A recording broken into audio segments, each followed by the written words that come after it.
Bonjour les humains et bienvenue dans ce nouvel épisode des Adrianades, l'émission qui décortique les discours et les dogmes des prosélytes religieux sur les réseaux sociaux. Nous allons aujourd'hui nous pencher sur une nouvelle vidéo du frère Paul Adrien dans laquelle il tente de convaincre une interlocutrice dont on ne sait pratiquement rien que l'Église catholique n'est pas homophobe. Non, puisque son seul but en qualifiant l'acte homosexuel de péché n'est pas de vilipender l'homosexualité, non, mais de proposer aux croyants ayant ce type d'attirance un chemin vers la rédemption et l'élévation dans l'amour du Christ. Ah ben tu vois, toi qui vois toujours le mal partout, c'est plutôt chouette comme projet de leur montrer comment mieux aimer le petit Jésus. Oui, en même temps, ce genre d'amour, ça fait un moment qu'on sait que c'est leur domaine de compétence. Oui, effectivement, c'est pas faux. Bref, alors, petit disclaimer.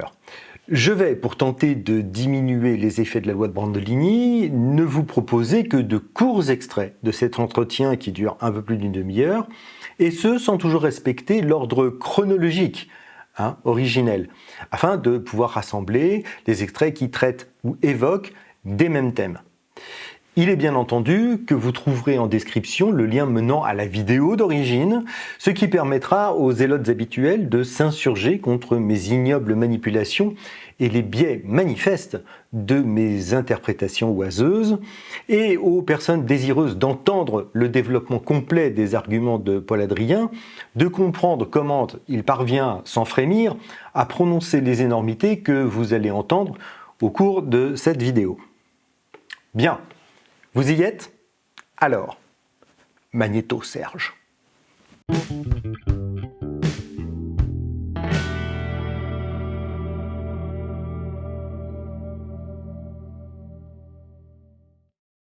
Comme dans sa vidéo Dieu et le Big Bang basique, dans laquelle il arguait que l'Église était une alliée objective de la science... Non mais sans déconner. Sans déconner. Oh mais ce culot. Je ne te le fais pas dire.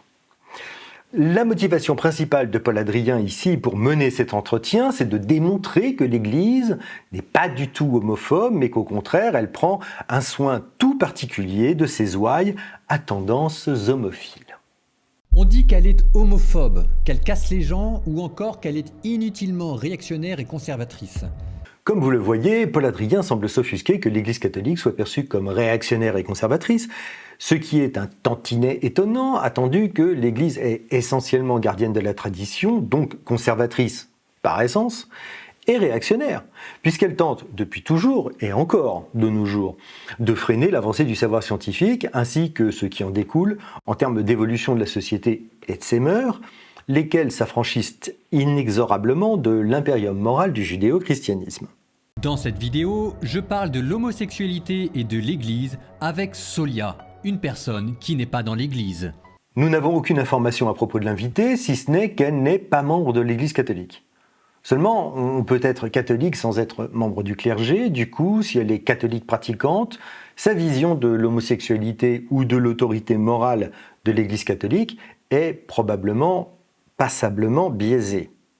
Nous parlons de l'attirance et de l'amour, de la survalorisation de la sexualité dans les sociétés occidentales, des différents types de modèles qui existent et de ce que signifie le mot de péché dans ce contexte-là.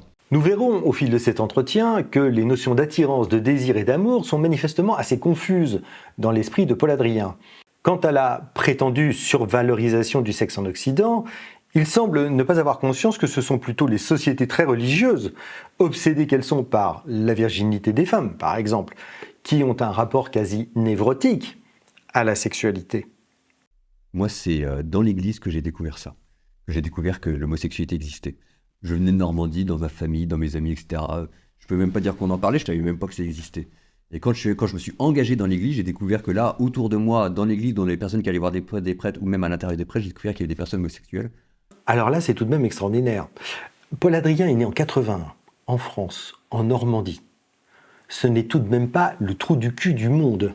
Mais dans quel environnement faut-il vivre pour que tout au long de son adolescence et de sa vie de jeune adulte, aucune information sur le sujet ne lui parvienne via l'école, l'université, les grands médias ou les réseaux sociaux? Alors, soit il est complètement niais, soit il nous prend pour des abrutis.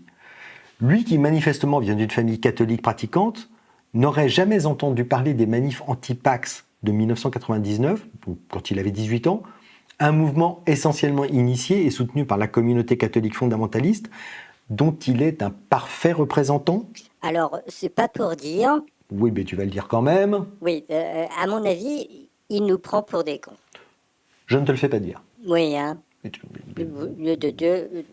c'est bien que tu le dises. Voilà, on est d'accord. Et donc, ce type qui vient de nous avouer que jusqu'à son entrée au séminaire à l'âge de 24 ans, n'avait jamais entendu parler d'une chose aussi banale que l'homosexualité, vient nous donner des conseils sur la bonne manière de vivre sa sexualité en couple. On pouffe. Est-ce normal d'avoir des tendances orientées, en tout cas une attirance, c'est-à-dire quand on est une femme, avoir des attirances Vers une femme et quand pour un homme. un homme vers un homme. Lorsque l'invité pose alors la question de savoir si l'homosexualité est normale, sans doute faut-il là entendre naturel, ce qui amène à la question du choix et de la responsabilité individuelle. Et là, on doit reconnaître que Paul Adrien fait preuve d'un peu de modestie et de prudence en expliquant que si l'on ne sait pas exactement pourquoi les personnes sont homosexuelles, c'est évidemment une disposition indépendante de leur volonté. Déclaration qui, en apparence, contraste avec les habituels discours accusateurs à propos des choix de vie des homosexuels, lesquels choisiraient sciemment de s'adonner à la perversion et à la débauche en devenant homosexuels. Mais pourquoi dis-tu en apparence? On y viendra un peu plus tard. Ah, bon, d'accord. Parce que c'est ce qu'on appelle du domaine prémoral. C'est que c'est pas toi qui as choisi. C'est juste que si jamais tu es attiré, bah c'est comme ça. Mais à partir du moment où c'est pas toi qui as choisi, ça veut dire que ta liberté n'est pas engagée. C'est-à-dire qu'en fait, c'est pas un acte de volonté. Et comme c'est pas un acte de volonté, la vraie question, c'est maintenant qu'est-ce que tu en fais? Mais tu n'es pas coupable devant Dieu de ressentir une attirance pour une femme si tu es une femme, pour un homme si tu es un homme. C'est comme ça. Mais c'est ok que ce soit là, même si on ne sait pas d'où ça vient. Bah oui, c'est ok que tout cela, parce que tout simplement, c'est comme ça. C'est la vie. Et on n'est pas coupable devant Dieu d'être ça. D'où ça vient? D'où ça vient? Alors ça, c'est plus compliqué. On ne sait pas exactement d'où ça vient, mais on sait que quand on est, il y a des choses en nous. Il y a à la fois des choses qui ont été créées par Dieu, et ça c'est bon, et puis il y a aussi des choses qu'on appelle l'ordre du péché originel, qui vient qu'on arrive avec certaines fragilités dans le monde et qu'il ne faut pas trop jouer avec. À la façon dont Paul Adrien commence à répondre, on s'attend à ce qu'il explique que plusieurs théories biologico-psychologiques s'affrontent, que les causes de l'homosexualité sont vraisemblablement multifactorielles, etc., etc. Mais en fait, il évite complètement l'explication rationnelle pour basculer directement dans le domaine théologique et avancer une opinion métaphysique selon laquelle l'homosexualité serait évidemment le fruit du péché originel. Alors évidemment, quand Paul Adrien parle de fragilité, il faut bien entendu comprendre que ce sont plutôt des défauts physiques ou de caractère. Et là, il va placer une comparaison particulièrement retorse et malhonnête. Par exemple, je suis quelqu'un de très sanguin. Donc tu vois, quelque chose qui est sanguin, moi je le vis comme une fragilité, parce que je ne suis pas tout à fait maître de mes émotions. Et hop, l'homosexualité devient une tendance, qui plus est, comme le fait d'être sanguin, peu souhaitable. Et passer à l'acte devient un comportement négatif, comme se mettre en colère. Car là, il part du principe que l'homosexualité n'est pas un caractère naturel donné par Dieu au même titre que notre corps physique, mais le fruit du péché originel. Cela lui permet de catégoriser l'homosexualité non comme un fait biologique, mais comme un trait de caractère. Ce qui va ensuite lui permettre de faire une comparaison aussi fallacieuse que grotesque. Ok. Mais il y a l'art et la manière de le cultiver après. Ben, c'est à peu près pareil pour une tendance homophile. Sauf qu'ensuite, Paul Adrien explique que l'on peut diriger l'expression de sa colère vers un but constructif. Si jamais je le cultive mal, ça veut dire que je pète un câble très souvent et c'est pas bien. Mais si jamais je cultive bien, c'est aussi quelque chose qui va me permettre de réagir pour m'engager, pour la justice, pour la liberté, de faire avancer les choses, etc. Donc, pour lui, il n'est pas la question d'y renoncer. Alors qu'il incite l'homosexuel à renoncer au passage à l'acte. Ce qui sous-entend que, par principe, celui-ci ne serait pas sublimable. C'est une manipulation grossière. Et puis, comparer le fait de ressentir du désir avec celui d'avoir de la colère pose déjà un problème, quel que soit l'objet du désir d'ailleurs. Mais le bougre va pousser le bouchon encore un peu plus loin. Et ce qu'on sait, c'est que comme beaucoup de choses qui sont en nous, il y a une manière juste de le cultiver, il y a une manière pas juste de le cultiver, il y a une manière juste qui va faire de très belles choses. Et il y a une manière pas juste de cultiver qui va faire des dégâts. Ce « en nous » qu'il prononce est assez révélateur. L'homosexualité, comme toutes les fragilités que Paul Adrien évoque, serait par définition une chose introduite, évidemment, par le péché originel, un défaut dans l'hétérosexualité qui, elle, serait le modèle parfait, voulu ou naturel. Là, typiquement dans les tendances homophiles, voilà, il y a une très belle manière de le cultiver. Bon, alors là, Paul Adrien fait appel à beaucoup de notions et d'idées qu'il est, je pense, nécessaire d'éclaircir. D'abord, la question de savoir si Dieu a voulu que l'on soit homosexuel ou quoi que ce soit d'autre est fondamentale, car elle pose d'emblée les contradictions insolubles dans lesquelles les croyants des monothéismes abrahamiques se débattent régulièrement, notamment sur les questions des attributs constitutifs de la figure divine comme l'omniscience, l'omnipotence et la bonté, qui induisent l'impossibilité du libre arbitre, l'inéluctabilité du péché originel et la présence du mal sur terre. Alors, nous n'allons pas ici débattre de ces questions théologiques ni refaire la critique de la théodicée de Leibniz, nous nous y sommes déjà confrontés dans cette vidéo-ci, mais il faut bien comprendre une chose, c'est que selon la tradition, suite au péché originel, ce n'est pas seulement l'homosexualité qui a été frappée du sceau de l'infamie, mais toute la corporalité et en particulier les parties génitales. Le corps, à cause de ses exigences bassement matérielles, de ses besoins, de ses pulsions, de ses désirs, est toujours considéré comme une entrave, un frein à l'élévation spirituelle et à l'épanouissement de l'âme. Cette vision méprisante du corps n'est pas une spécificité chrétienne, puisqu'on retrouve des comportements de mortification dans toutes les traditions religieuses ou dites spirituelles, qui toutes posent en vertu le fait de négliger ou d'ignorer les besoins corporels, et que parvenir à s'en affranchir ou à les sublimer serait bien entendu un signe d'accomplissement spirituel, d'une élection et d'une bénédiction divine particulière. On peut penser par exemple aux ascètes hindouistes ou plus près de nous à la fameuse Marthe Robin dont on a prétendu qu'elle aurait survécu des années en ne se nourrissant que de sticks consacrés. Non mais sans déconner. Sans déconner. Il y en a qui y croient. Et par contre, ce que va te dire l'Église catholique, c'est si jamais tu cultives ça du côté de la pratique sexuelle, là, ça risque de faire des dégâts. Paul Adrien explique là qu'il y a une bonne façon de cultiver son homosexualité et une mauvaise, laquelle consiste tout simplement à avoir des relations sexuelles, car cela peut faire des dégâts. Mais en fait, ce discours, l'Église catholique l'a aussi à propos de l'hétérosexualité, puisqu'elle considère de toute façon que les relations sexuelles hors mariage sont à proscrire et que l'abstinence est une vertu. Mais on peut souligner que la vision de Paul Adrien de la sexualité semble se résumer aux orgies de chemsex et aux pratiques de backroom ou de la fistinière. Et puis, on ne saura toujours pas quels sont ces fameux dégâts qu'il brandit comme une menace absolument épouvantable. D'où ma deuxième question, sur la pratique. Oui, alors là, c'est considéré comme un péché. Pourquoi ? Paul Adrien se lance alors dans un petit laïus sur le fait que le seul truc important pour un chrétien, c'est d'avoir la foi en la résurrection de Jésus et de vouloir de tout son cœur vivre avec lui. L'homosexualité n'est ni la porte d'entrée ni la porte de sortie de l'Église. C'est pas le truc du siècle. Ce qui caractérise un chrétien, c'est pas sa sexualité, c'est son rapport à Jésus. Ok. Ça veut dire que si jamais quelqu'un vient boire pour me dire est-ce qu'on peut être homosexuel et être chrétien, Oui. je commence par lui répondre est-ce que tu crois que Jésus est mort et ressuscité ? Il me dit oui. Est-ce que tu veux de tout ton cœur essayer de vivre avec Jésus ? Il me dit oui. Je lui dis écoute, tu es chrétien, point à la ligne. Et pour le reste, on verra en temps et en heure, soit on va avoir cette conversation tout de suite, soit on l'aura après, mais voilà. Tu es chrétien, tu as ta place dans l'Église. Mais pour le coup, Paul Adrien prend bien soin de parler du fait d'être chrétien et pas catholique. Et c'est précisément ce que signifie son « et pour le reste, on verra en temps et en heure ».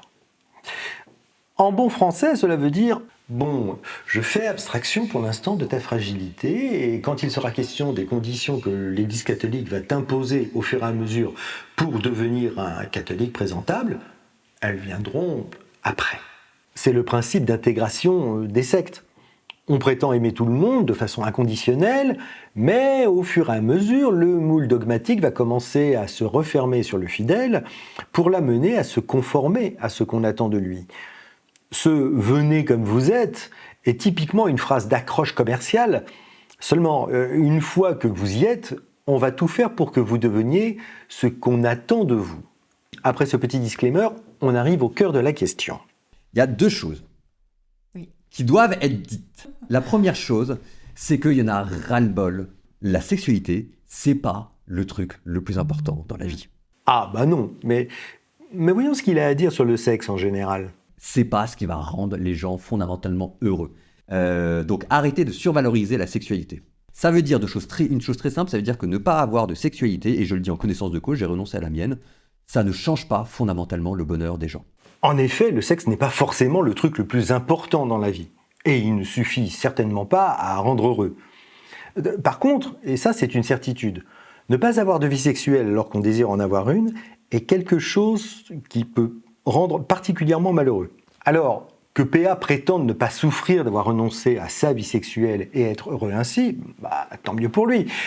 Mais il ne peut pas généraliser son cas particulier au reste de l'humanité, d'autant plus que son abstinence est un choix personnel. Et puis, s'il est exact que le sexe n'est pas la source de tout le bonheur humain, on peut tout aussi bien en dire autant de la bouffe. Et il n'en reste pas moins qu'il serait complètement idiot de penser que le seul moyen d'éviter les excès serait de s'en priver totalement.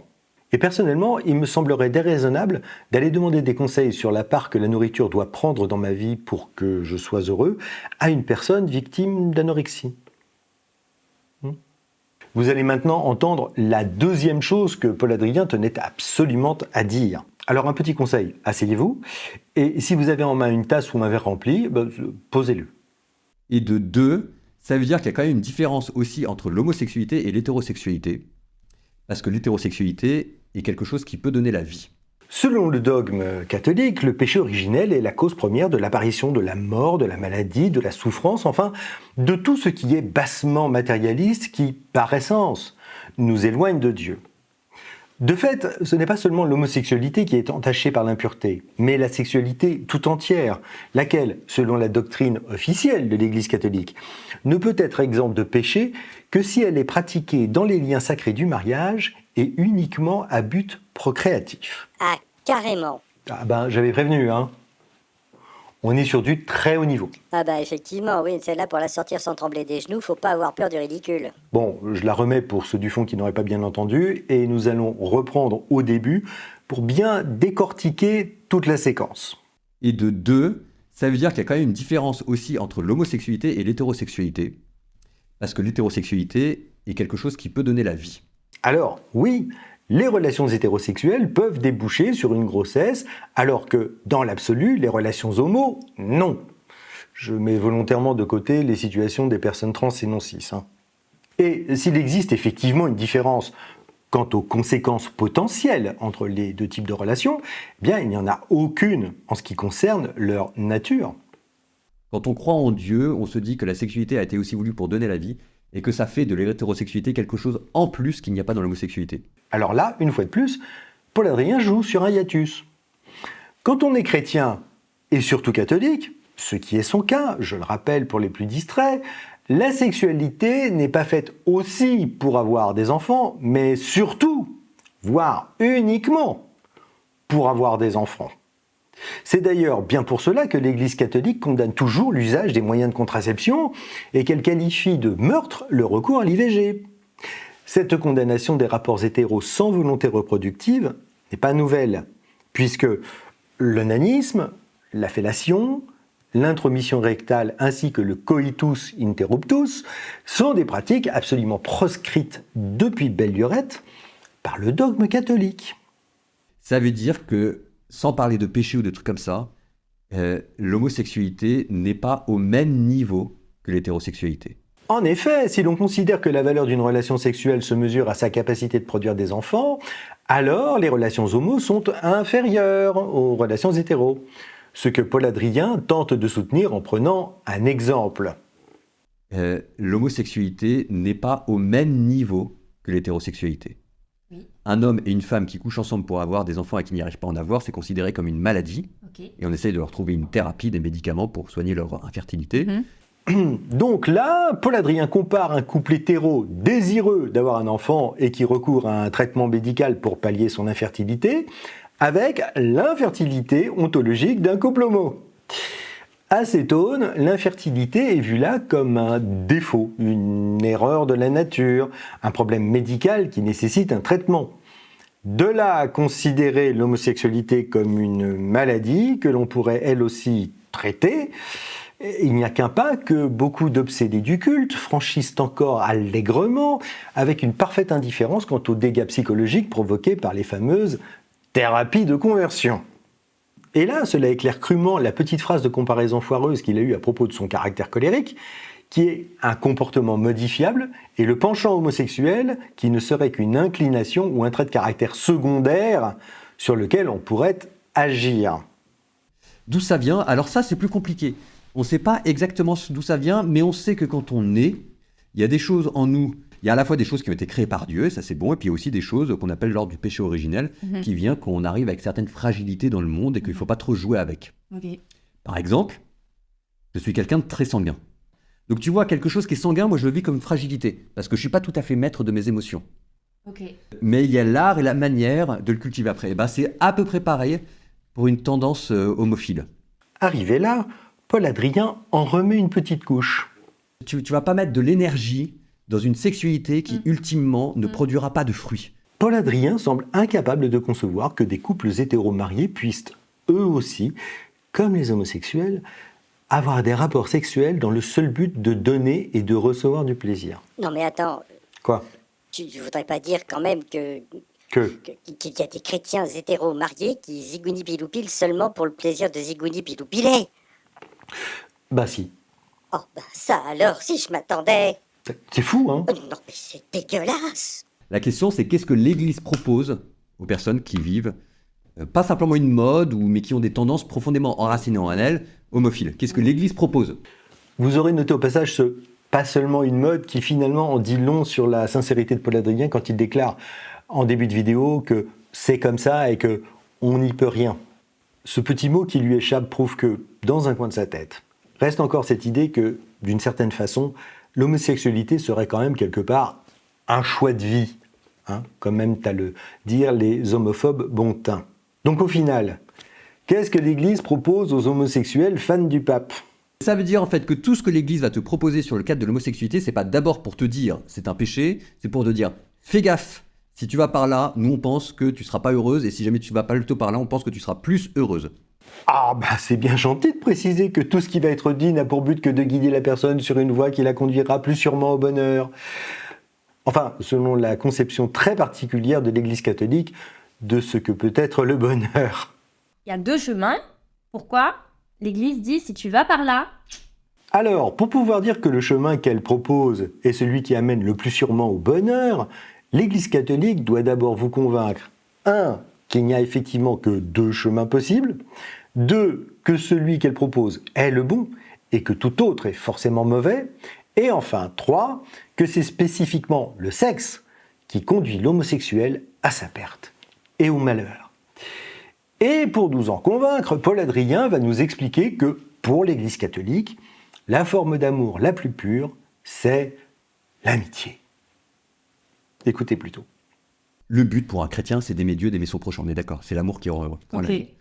Maintenant, il y a plusieurs manières d'aimer son prochain. Il y a l'amour fraternel, il y a l'amour des ennemis, il y a l'amour conjugal, il y a l'amour d'amitié. Le modèle ultime de l'amour, c'est l'amitié. Jésus a dit « Je ne vous appelle plus serviteur, je vous appelle ami ». Et que la forme la plus haute d'amour en Dieu, c'est pas l'amour éros, c'est agapé qu'on retrouve dans l'amitié de bienveillance. Donc la forme qu'il y a en Dieu la plus pure d'amour, c'est l'amitié. La bienveillance réciproque dans un état de vie stabilisé. Alors, présenté comme ça, évidemment, si c'est Jésus-Christ qui le dit, c'est que ça doit être vrai. Seulement, nous allons voir qu'une fois de plus, entre ce qui est déclaré et ce que l'Église propose concrètement, il y a comme un hiatus. Mais tu vois, tout ce qu'il peut y avoir comme attachement, Oui. là en fait, tu le vivras fois 10. En voilà une affirmation extraordinaire. Mais on peut tout de même se demander ce qui factuellement permet à Paul Adrien de la soutenir. A-t-il une étude sociologique sur l'évaluation du bonheur au sein du couple amical? On ne saura jamais. Ça veut dire que ce que tu vis en termes d'attirance ou d'épanouissement affectif avec cette personne-là, tu pourrais le vivre encore plus grand, encore plus beau, en te disant Ça va être un amour d'amitié, mais au sens quasiment jaloux. Ça sous-entend quand même que l'amour physique est moins noble, moins beau, moins profond que l'amour platonique. Au nom de quoi? Eh bien, toujours au nom de cette conception que l'acte charnel est forcément dégradant s'il n'est pas sanctifié par le divin. Il y a des amitiés qui sont hyper puissantes. Oui. La Bible, toujours David. Lui qui dansait en pâle de lin devant l'arche de l'Alliance. Toujours lui. Toujours lui. David, dans la Bible, on dit, à un moment, il parle de Jonathan qui est son ami, il dit « Ton amour pour toi, Jonathan, valait plus pour moi que l'amour pour les femmes. » Ce passage a tout de même un caractère homoérotique assez marqué. Alors, si la tradition chrétienne a toujours considéré la relation entre David et Jonathan comme étant une amitié platonique, des spécialistes contemporains, comme par exemple Thomas Romer, l'interprètent comme une relation homosexuelle vécue. D'ailleurs, il est intéressant de noter que la citation de Paul Adrien est, une fois de plus, incomplète et déformée. Car le texte dit au livre 2, Samuel 1, 26, « J'ai le cœur serré à cause de toi, mon frère Jonathan.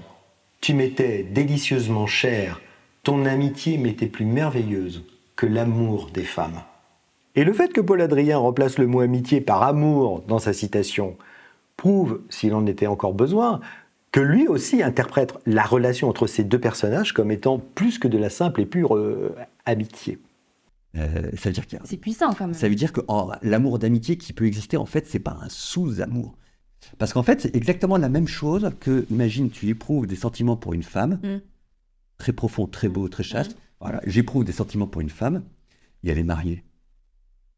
Ah oui. Et ben donc ça, c'était l'amour courtois. Ok. L'amour chevaleresque du Moyen-Âge, qui en fait, c'était plus ou moins ça, et on a complètement oublié ça, c'est dommage. Il y a là une inversion du processus de l'amour courtois.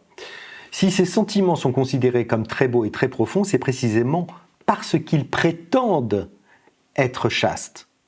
Mais soyons honnêtes, quoi de mieux pour dissimuler une demi-molle qu'une bonne grosse armure? Et Paul Adrien va même jusqu'à préciser que le modèle idéal, c'est... La bienveillance réciproque dans un état de vie stabilisé. Retenez bien cette formulation pour la suite. Donc là, PA nous dit, pour l'Église, rien n'est supérieur à l'amitié chaste entre deux personnes du même sexe. Mais dans les faits, l'Église catholique considère-t-elle vraiment le mariage, donc la conjugalité, comme inférieur à ce type de relation? Dans les évangiles, l'amour conjugal, c'est toujours entre Dieu et une communauté de l'Église. Vous avez noté le glissement? Tout d'un coup, pour parler de conjugalité, Paul Adrien ne la place plus dans le cadre de la relation entre un mari et sa femme, c'est-à-dire entre deux individus, mais dans celui d'une relation entre un groupe et Dieu. Ce qui ôte, bien entendu, toute dimension sexuelle au mot. C'est une manipulation grossière. Mais il ne va pas s'arrêter là. Pourquoi dans ce cas-là, si la forme d'amour la plus belle, c'est l'amour L'amitié. d'amitié, pourquoi par exemple on la célébrerait pas comme on célèbre un mariage? Ah, Et oui, la question est parfaitement logique. Si cette relation basée sur l'amour courtois, platonique, amical, asexué est au sommet de la hiérarchie, comment se fait-il qu'elle ne soit pas consacrée comme un mariage, par exemple?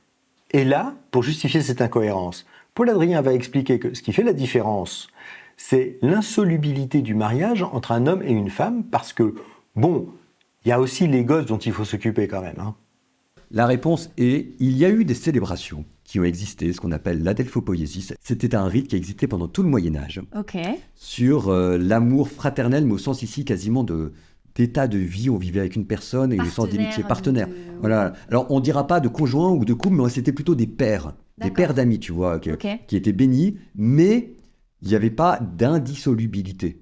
La conjugalité, c'est qu'il y a aussi de l'indissolubilité. Quand tu t'engages avec une femme, quand tu t'engages avec un homme, que tu veux te marier avec lui, c'est à la vie, à la mort pour un chrétien, parce que derrière, il y a les gamins, et puis quand tu lui donnes ton corps, tu lui donnes tout.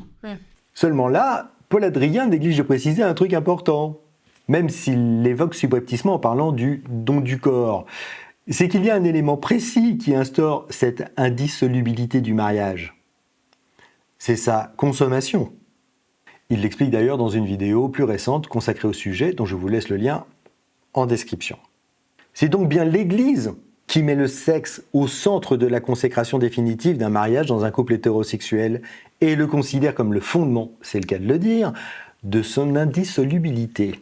Donc, qui va avec le don du corps, avec la fondation du foyer, il y a l'indissolubilité, ce qui fait qu'il y a aussi un sacrement pour l'ancrer dans la grâce. Et il n'y a que 7 sacrements dans l'Église catholique. C'est tout de même rigolo cette obsession des religions pour la symbolique numérologique. Bah, que veux-tu, quitte à être dans l'irrationnel, autant aller jusqu'au bout, hein. Ah bah oui, évidemment, vu comme ça. Je disais donc qu'il y a 7 sacrements, qui sont le baptême, la confirmation, l'ordination, la confession, l'onction des malades, l'Eucharistie et le mariage.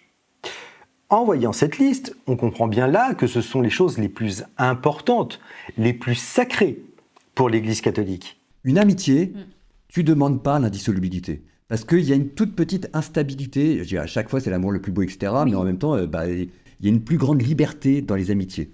Donc, quand Paul Adrien prétend que l'agapé serait théologiquement supérieur au mariage, La seule chose qu'on leur dit, c'est que parmi ces deux modèles, conjugal, amitié, c'est pas comme ça, c'est comme ça. il ment sciemment à son interlocutrice et par contre-coup à tous ses spectateurs, parce que si c'était le cas, il ferait partie des sacrements. Ouais, on pourrait même dire que c'est carrément du foutage de gueule. On pourrait le dire, mais on ne le fera pas. Oh, pourquoi? Bon, parce que c'est grossier, et puis que sur cette chaîne, on essaie de conserver un minimum de tenue, de classe, quoi. De tenue? De quoi? Oui, bon, t'es pas non plus obligé d'être désagréable, hein. Je te jure, mais qu'est-ce qu'il faut pas entendre? Oui, bon, ça va aller? Oui, pardon.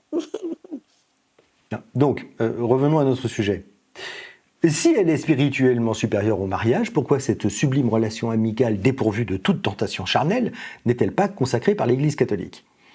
Eh bien parce que cela rentre en totale contradiction avec sa prétendue bienveillance réciproque dans un état de vie stabilisé. Vous vous souvenez Et donc en fait, derrière, il n'y a pas d'indissolubilité. Comme il n'y a pas d'indissolubilité, il n'y a pas d'engagement à la vie, à la mort. Il peut y avoir un engagement très fort pour dire je vais rester à présent à tes côtés. Oui. Ça c'est possible.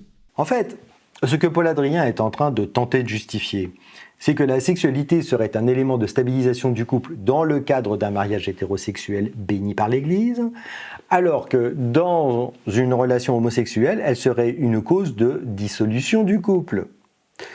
Cela n'a strictement aucun sens, sauf si l'on part du principe que le sexe, c'est pour faire des bébés et qu'on est moins enclin à se séparer à cause des gosses quand on en a. Ce que Paul Adrien dit là, en fait, c'est que il est plus facile pour les amis de se séparer parce qu'il n'y a pas les gosses, qui serait la raison principale de la stabilité du couple. Et tout le monde sait bien que quand des parents qui ne peuvent plus se sentir restent tout de même ensemble à cause des gosses, c'est l'assurance du bonheur dans les familles. En fait, c'est parce qu'on survalorise l'amour conjugal. Oui. Le mariage, c'est surcoté. Bon, alors là, le niveau d'hypocrisie est fabuleux, puisque nous avons vu que le mariage fait partie des 7 sacrements de l'Église catholique, au même niveau, entre autres, que le baptême, l'ordination et l'Eucharistie. Excusez du peu. Le mariage, c'est surcoté. Ok. Sinon... C'est drôle que ce soit ouais, une mais- personne comme toi qui dise ça. Oui, justement, moi j'ai renoncé. Ça m'aurait pas rendu heureux. Au passage, on notera l'usage par Paul Adrien de l'argument de l'expérience personnelle consistant à dire « Oh moi, le cul, je m'en passe bien et je n'en ressens aucune frustration. C'est donc que cela n'a pas à avoir une importance démesurée pour les autres. » Tant mieux pour lui s'il le vit bien, mais ce n'est pas le cas de tout le monde. Y compris d'ailleurs de bon nombre de prêtres catholiques qui se retrouvent incapables de respecter leurs vœux de célibat. Ce que l'Église te dit, c'est que si la sexualité n'est pas le tout du bonheur humain, ce que l'Église veut, c'est que tu sois heureuse. Parce que ce qu'on ne veut pas, c'est que les gens vivent tout seuls et soient malheureux. Non, seulement qu'ils soient malheureux en couple du fait de ne pas pouvoir concrétiser leur amour au nom de la culpabilité induite par vos dogmes. Parce que toucher le zizi de la personne avec qui l'on vit, ça fait pleurer le petit Jésus. Ils ont l'impression qu'on va les condamner à serrer les fesses et à être malheureux, à vivre tout seul. Alors que le but, c'est pas qu'ils vivent tout seuls, le but, c'est que justement, ils trouvent une forme plus profonde d'épanouissement affectif.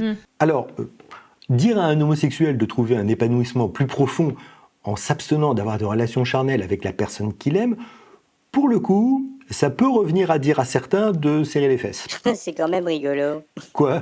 Ce choix de vocabulaire. Ça, je te le fais pas dire. Ouais. Et on ne sait toujours pas pourquoi l'abstinence serait un moyen de trouver une forme d'épanouissement affectif uniquement pour les couples homosexuels. Et donc, tu vois, c'est aussi une forme de libération, parce que ça veut dire aussi qu'en fait, ces personnes-là qui ont des tendances homophiles, etc., on leur dit, mais non, vous ne trompez pas, il y a aussi autre chose dans la vie que forcément de vivre en couple. Non mais il faudrait savoir ce que tu veux, Popol. Le modèle n'est plus la bienveillance réciproque dans un état de vie stabilisé. Ça, c'est typique du discours catho. Dire une chose et immédiatement après, son contraire. Et là, nouvelle contradiction interne au discours de l'Église. Ce que par la voix de Popol, elle préconise pour les homos et ses propres prêtres, à savoir le célibat, elle s'en désole et le déplore pour les hétéros. Pète à cohérence. Et puis ensuite, ce que vous allez vivre ensemble, c'est que vous allez vous donner à fond dans des ONG, vous aurez une autre forme de fécondité. Attends, Popol, t'es tout de même pas en train de suggérer que les gens qui s'investissent dans les ONG ou la vie sociale sont plutôt des gens qui sont frustrés sexuellement? Ce serait intéressant comme concept. Et au passage, on notera une fois de plus un choix de vocabulaire particulièrement judicieux. Décidément, ce garçon a des trucs à régler avec son inconscient. En fait, tu vois, le truc qui va pas, c'est que on a l'impression que on veut imiter à tout prix le modèle hétérosexuel en se disant c'est ça ce qui va me rendre heureux et pourquoi j'y aurais pas le droit, etc. Alors qu'en fait, c'est deux sexualités qui sont différentes et qu'on peut pas l'imiter. Ça s'imite pas, quoi. On notera l'insert censé amoindrir la stupidité du propos. En vertu de quoi l'amour, les sentiments d'une personne homo envers celui ou celle qu'il, elle, aime relèverait d'une sensibilité différente. Cela n'a aucun sens. Quant à la reproduction du modèle hétéro, c'est simple. Les humains sont des animaux sociaux, et si beaucoup d'homos veulent avoir leur propre famille, et que la forme de celle-ci imite le modèle hétéro, eh bien c'est tout simplement parce que c'est le modèle sociétal dans lequel ils ont été élevés. Et oui, c'est fou, il y a des homosexuels qui naissent dans des familles hétéros. C'est un truc de dingue. Et donc nous, ce que te dit l'Église, c'est que si jamais tu choisis comme modèle, comme idéal l'amitié, ce que tu éprouves comme sentiment, comme sensibilité pour la personne, l'élu de ton cœur, même si jamais c'est déjà un terme que j'aime pas trop, parce que là, tu vois, on repasse déjà du côté de la conjugalité. Mais tu vois, tout ce qu'il peut y avoir comme attachement, ton énergie, plutôt que de la mettre du côté de la sexualité, vivez-la ensemble du côté de l'amitié pour fondamentalement vous donner encore plus beau, encore plus loin sur autre chose. Non mais en fait, Paul Adrien ne parvient pas à concevoir que les homos soient des gens normaux et aient des sentiments amoureux. Simplement amoureux. Manifestement, pour lui, l'homosexualité est indissociable de la débauche, du sexe débridé et de la superficialité des sentiments. Et on ne saura toujours pas pourquoi le fait d'être abstinent permet de vivre quelque chose de plus beau sentimentalement. C'est totalement idiot. Et puis, une nouvelle fausse alternative. Comme si avoir une vie sexuelle prenait tant d'énergie qu'on ne pourrait plus rien faire d'autre. Toutes les associations ne sont-elles dirigées que par des homos abstinents et des frustrés, car les hétéros sont trop épuisés par le cul et les gosses? Ça n'a aucun sens. Donc là, maintenant, je vais commencer à parler du péché. Oui. Tu es chrétienne, tu as compris tout ce que te disait l'Église, et tu te dis, bah ouais, c'est vrai quand même. C'est vrai que dans l'Évangile, le modèle ultime, c'est l'amitié, et que je comprends que là, il y a peut-être encore une manière pour moi plus belle de me donner. Imagine que tu as compris que c'était ça, ce qu'on te proposait. Oui. Ok. En haut du En podium. Ok. Mais en fait, quelle raison aurais-je de croire ce que me dit l'Église sur le sujet? Mais admettons, je comprends que c'est ça que me propose l'Église. Et donc? Maintenant, imagine, tu me dis, ok, j'ai compris tout ça, mais moi, je ne veux même pas essayer, ça ne m'intéresse pas. Non, mais très bien, votre truc sur l'amitié, c'est très beau, etc., mais moi, j'ai juste envie de coucher, je couche. Je voudrais attirer là votre attention sur la manipulation et la malhonnêteté de Popol, par l'usage d'un double sophisme, de la fausse alternative et de l'homme de paille. Toute la discussion porte sur le fait, pour un couple homo, de ne pas avoir de rapport sexuel dans le cadre de leur couple, même si celui-ci est stable depuis des années et qu'ils sont fidèles l'un à l'autre. Et là, Popol dépeint le refus du modèle de l'Église basé sur l'abstinence comme un désir d'aller zigouni-pilou-pilé à droite et à gauche, comme si le couple n'existait pas. Un peu comme si l'homosexuel qui refusait le modèle de l'Église disait « Je ne veux pas d'amitié ou de l'amour platonique, je ne veux que du cul dans les backrooms ». Comme s'il n'y avait qu'une alternative, l'abstinence ou la débauche absolue. Là, l'Église te dit, non mais écoute, là ça va pas. Ouais. J'ai pris le temps de t'expliquer, t'as bien vu que c'était pas pour ton malheur, t'as bien vu que c'était pour que tu donnes encore plus, qu'on veut pas que tu sois tout seul, qu'on veut que tu trouves quelqu'un à qui tu donnes le meilleur de nous-mêmes, et tu veux même pas essayer. l'Église n'arrive pas à accepter que l'on ne soit pas convaincu par ses arguments foireux et se vexe que l'on n'ait pas envie de suivre ses admonestations. Et plutôt que de se remettre en question et de se demander si ces arguments sont finalement valables, sa réponse consiste, une fois de plus, à culpabiliser et à accuser l'insoumis d'être dans le péché. Finalement, ce que reproche l'Église à l'insoumis, ce n'est pas tant d'aimer faire des cochonneries hors des normes, c'est surtout de ne pas reconnaître son autorité quant à ce qu'il aurait le droit de faire avec ses parties intimes, et avec qui. Vous pensez que j'exagère ? Là, je dis, c'est un péché. Mais si jamais la personne ne veut même pas essayer alors qu'elle a compris, etc., ce qu'on voulait dire, il y a un péché, mais au sens, tu vois, de la confiance. Oui. Mais bordel de merde, qu'est-ce qui justifierait cette confiance exactement ? Tu peux ne pas être d'accord. Mais si jamais on prend le temps de t'expliquer et qu'à la fin tu dis non mais là moi ça m'intéresse pas, je veux même pas essayer cet idéal, là je dis que c'est un péché parce que t'as pas confiance au point de même pas vouloir essayer.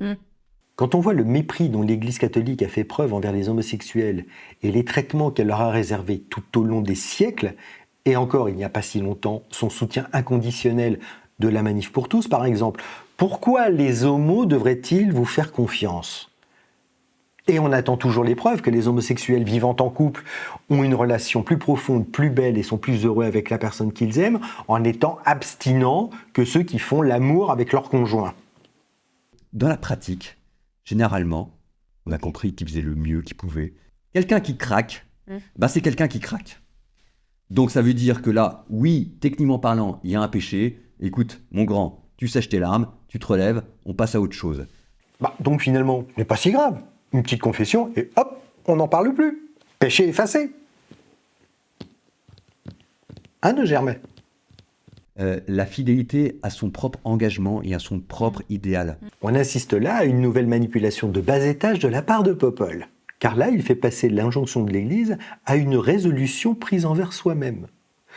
Sauf que cette décision de ne pas avoir de relations sexuelles avec son ou sa partenaire n'a été prise que par souci de se conformer aux prescriptions de l'Église. Et en faisant porter la responsabilité de la décision au pécheur, l'accusateur peut intensifier le sentiment de culpabilité de celui qui a trébuché en insistant sur le fait que c'est surtout lui-même qui l'a trahi. En bon français, que s'il échoue à tenir ses engagements, ce n'est pas parce qu'on l'a convaincu de faire un truc contre nature qu'il n'avait pas finalement très envie de faire, donc impossible à réaliser, mais par manque de fidélité à lui-même. C'est d'une perversité sans nom. Alors, non content de souligner que zigouni piloupilé avec la personne qu'on aime, alors qu'on s'est promis de ne pas jouer à touche pipi, c'est un péché, et qu'il faut se sentir coupable d'avoir échoué, Popol en remet une couche dans la gravité. C'est court-termiste comme pensée. T'as craqué, tu t'es soulagé, tu te sens mieux sur le moment, mais à long terme, ça ne produira pas de fruits. Là où il y est, c'est qu'il faut faire gaffe. C'est que ces chutes-là ne sont jamais anodines. Et là, en même temps, ce qu'on peut même dire en plus, c'est que quand tu craques, au sens de craquer, c'est que tu mets même pas l'amour conjugal au-dessus de l'amour d'amitié, c'est que tu mets le sexe au-dessus du reste, point à la ligne. Bon, c'est pas comme si, quelques instants plus tôt, il disait « Écoute, mon grand, tu sèches tes larmes, tu te relèves, on passe à autre chose. » Pète à cohérence. Mais poursuivons, voulez-vous ? C'est quelque chose aussi qui peut abîmer la personne en face de toi. Parce que la personne qui est en face de toi, elle a aussi sa propre vie, sa propre histoire, et que en l'attirant dans ton lit, tu l'as pas tiré vers le haut non plus. Alors, comment dire ?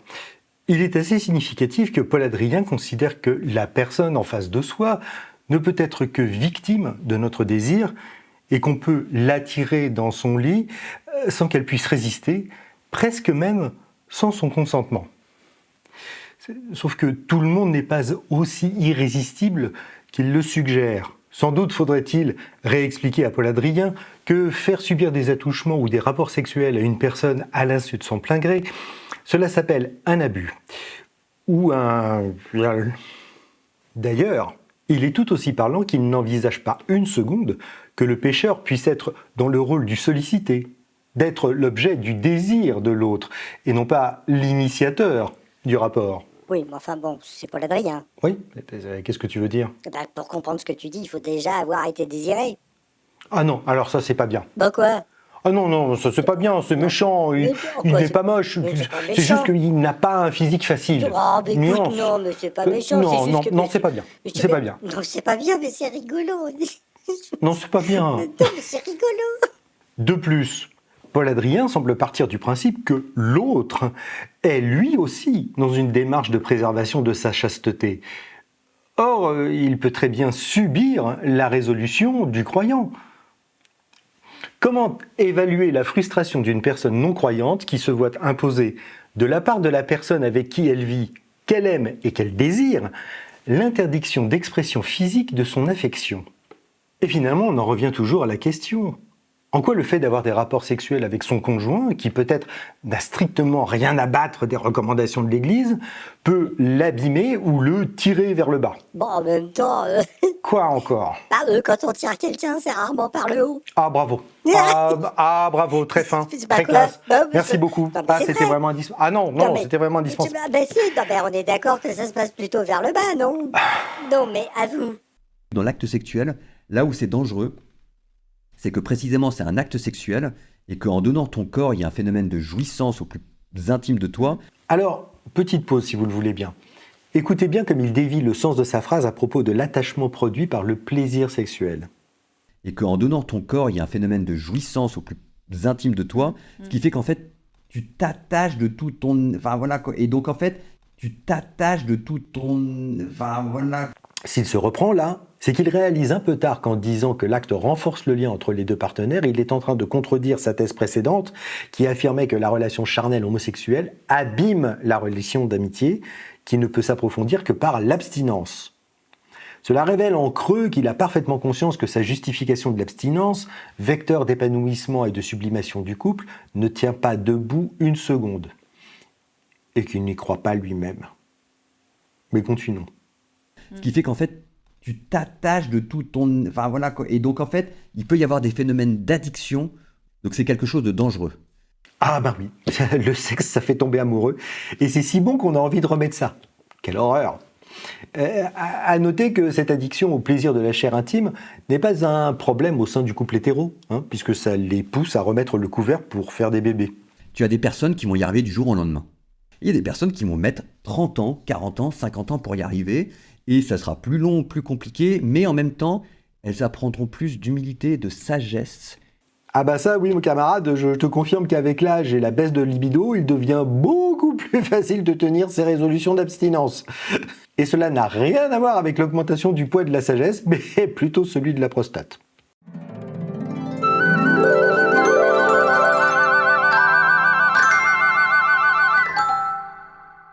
Dans cette vidéo, Paul Adrien tente de justifier la condamnation par l'Église catholique de l'acte homosexuel. Pour ce faire, il utilise un certain nombre d'arguments, tous plus ridicules et malhonnêtes les uns que les autres. Il commence par tenter de faire admettre aux spectateurs que l'homosexualité ne serait pas une caractéristique biologique, donc un don de Dieu par conséquent positif, mais simplement une faille, une fragilité, donc un défaut issu du péché originel. Un trait de caractère tout à fait comparable à la tendance à la colère, dont l'expression pourrait être orientée vers un but positif. Enfin, pas tout à fait, car la comparaison a ses limites. Car autant la colère peut inciter à agir de manière positive, autant le passage à l'acte homosexuel est présenté comme intrinsèquement porteur d'un risque, d'un danger, selon le sophisme de la pente glissante, et donc à éviter absolument. Danger dont, au passage, on ne connaîtra jamais ni la nature, ni les conséquences. Partant du postulat que les rapports hétéros sont potentiellement féconds et ont aussi pour but d'avoir des enfants, Paul Adrien, en accord avec les vues de l'Église catholique sur la sexualité, considère donc que les relations homosexuelles, par définition stériles, leur sont ontologiquement inférieures. Or, cette façon de présenter les choses est parfaitement malhonnête, car selon les dogmes de l'Église catholique, les relations sexuelles entre époux ne sont pas instaurées aussi pour but d'avoir des enfants, mais le sont essentiellement, pour ne pas dire uniquement, pour cela. Ce qui prouve bien qu'en fait, c'est l'Église catholique qui est obsédée par le sexe, et que finalement, cette haine du rapport charnel homosexuel n'est qu'une expression différente du mépris et de la détestation du sexe en général, qui n'est vu que comme un mal nécessaire, une corruption, une version entachée par les fluides corporels de l'amour spirituel, détestation qui s'inscrit dans un mépris traditionnel de la corporalité, de notre part animale et des jouissances qu'elle procure. Autant d'éléments qui entravent le discours mortifère des religions, dont le succès ne réside que dans la promesse d'une hypothétique félicité post-mortem. Il est bien évident que si tu jouis pleinement de la vie, tu ne te préoccupes pas vraiment de la mort. Et il n'y a rien de pire pour le business du paradis céleste que les gens heureux de vivre. En fait, on en revient toujours à cette idée que l'amour charnel est une déchéance, un abaissement, une avanie, dont la souillure ne peut être lavée que par la sanctification du mariage et la volonté procréatrice. Bref, toujours dans le but de prouver que, pour l'Église catholique, l'abstinence au sein du couple homosexuel est la forme la plus épanouissante et la plus aboutie de relation, car porteuse d'élévation spirituelle, Paul Adrien nous cite les évangiles et nous ressort les concepts d'amour courtois et d'adelphopoiesis. Encore une fois, quand il explique que pour Jésus, la relation amoureuse homosexuelle platonique est la plus belle forme d'amour, il joue sur l'ambiguïté des textes pour faire croire que c'était également la position de l'Église. Sauf que c'est faux. Car si l'Église considérait réellement la relation purement amicale et chaste entre deux êtres, quel que soit leur sexe, comme la plus haute forme d'amour, alors elle octroierait à l'adelphopoiesis le statut de sacrement à égalité avec le mariage. Or, ce n'est pas le cas. Elle se contente d'une hypocrite cérémonie de bénédiction des personnes et pas du couple que celle-ci forme. Donc, contrairement à ce que prétend Popol, l'Église, fidèle à sa tradition, a encore une attitude discriminatoire envers les homosexuels. Alors, même s'il précise que finalement, si les cathos homosexuels ne parviennent pas à tenir leur résolution de vivre en dehors du péché et tombent de temps en temps dans les bras de leurs conjoints, eh bien ce n'est pas si grave, 2 pater et 3 ave et on n'en parle plus. Ce que Popol fait mine d'ignorer à propos de toute cette histoire, c'est que si les homosexuels catholiques se sentent coupables de ne pas être parvenus à s'abstenir de relations, c'est uniquement parce que l'Église leur a mis dans la tête que l'idéal était l'abstinence et que l'homosexualité était fondamentalement un péché.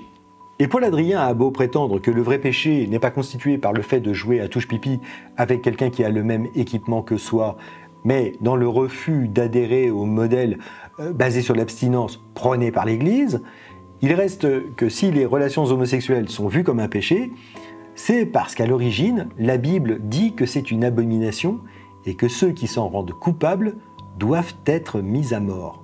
Avec le christianisme, cette loi n'est pas remise en question. Seule son application est abandonnée. Mais le stigmate qui est attaché depuis 2000 ans, lui, reste. Donc, Paul Adrien peut toujours essayer de prouver que l'Église catholique n'est pas homophobe. Le simple fait que selon son dogme, les seules relations sexuelles légitimes sont celles qui ont lieu dans le cadre du mariage dans un but procréatif, détruit immanquablement son argumentaire. Donc soyons clairs, c'est pas demain la veille que les homosexuels catholiques sortiront du confessionnal. Voilà, c'est tout pour aujourd'hui. N'oubliez pas d'appliquer la Sainte Trinité YouTubeesque du pouce, du post et du partage et surtout de vous abonner et d'activer la cloche afin de ne rater aucun des épisodes à venir. Et je vous rappelle que chaque samedi, à partir de 17h30, j'anime une émission diffusée simultanément sur YouTube et sur Twitch et TikTok dans laquelle je commande l'actualité religieuse mondiale et où je donne la parole aux auditeurs. Alors pour discuter avec moi, il vous suffit de vous présenter via le Discord. Vous trouverez toutes les informations nécessaires en description. Sur ce, prenez soin de vous, de ceux qui vous sont chers et même de ceux qui vous le sont moins. Et surtout, profitez de la vie parce que, jusqu'à preuve du contraire, on n'en a qu'une. Ciao. Moi, en fait, tu vois, ce qui me fait frémir dans toute cette question sur l'homosexualité, c'est qu'on a l'impression que les modèles d'épanouissement, en dehors de la conjugalité et du sexe, il n'y a rien qui existe.